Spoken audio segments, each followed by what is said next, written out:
Alors, la lecture de la Haftara pour la Paracha Balak, c'est dans Michée, chapitre 5, verset 6, jusqu'au chapitre 6, verset 8.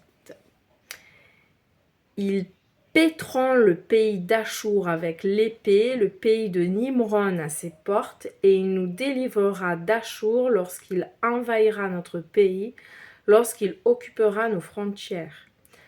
Alors le reste de Yaakov, entouré de nombreux peuples, sera comme la rosée d'Adonai, comme les averses sur l'herbe, qui n'espère rien de l'homme, qui n'attend rien des humains.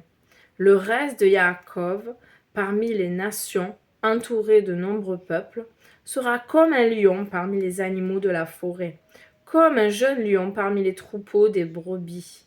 S'il passe, piétine et met en pièces, il n'y aura personne pour les délivrer.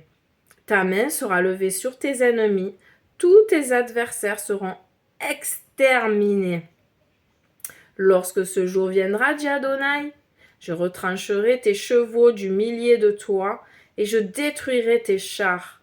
Je retrancherai les villes de ton pays, et je ravagerai tes forteresses. Je retrancherai les sorcelleries de ton pays, tu n'auras plus de devin. Je retrancherai tes images taillées et tes stèles du milieu de toi. Tu n'adoreras plus ce que tes mains ont créé. J'arracherai tes piliers sacrés du milieu de toi et j'exterminerai tes ennemis. Dans la colère et la fureur, j'exercerai la vengeance sur les nations, car elles ont refusé d'écouter. Chapitre 6. Et maintenant, écoutez ce qu'Adonai dit. Levez-vous et présentez votre cas aux montagnes, que les collines entendent ce que vous avez à dire. Montagne, écoutez le plaidoyer d'Adonai, vous aussi, rochers immuables qui soutenez la terre. Adonai est en procès contre son peuple. Il entre en débat avec Israël. Mon peuple, que t'ai-je fait? En quoi t'ai-je lassé? Réponds-moi.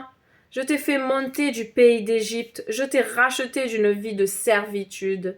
J'ai envoyé Moïse, Aaron et Myriam pour te conduire.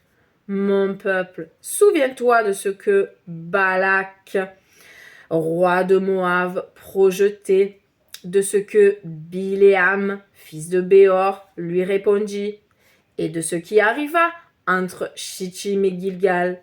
Ainsi vous comprendrez les œuvres rédemptrices d'Adonai. Avec quoi puis-je venir devant Adonai pour m'incliner devant le Dieu très haut? Dois-je venir devant lui avec des holocaustes? Avec des veaux d'un an? Adonai prendrait-il plaisir à des milliers de béliers, à des dizaines de milliers de torrents d'huile? Donnerais-je mon premier-né pour prix de ma révolte? Le fruit de ma chair pour le péché de mon âme? Être humain, on t'a déjà dit ce qui est bien, ce qu'Adonai attend de toi. Rien de plus que respecter le droit, aimer la fidélité et marcher dans l'humilité avec ton Dieu. Fin de la lecture pour la Haftara, les prophètes.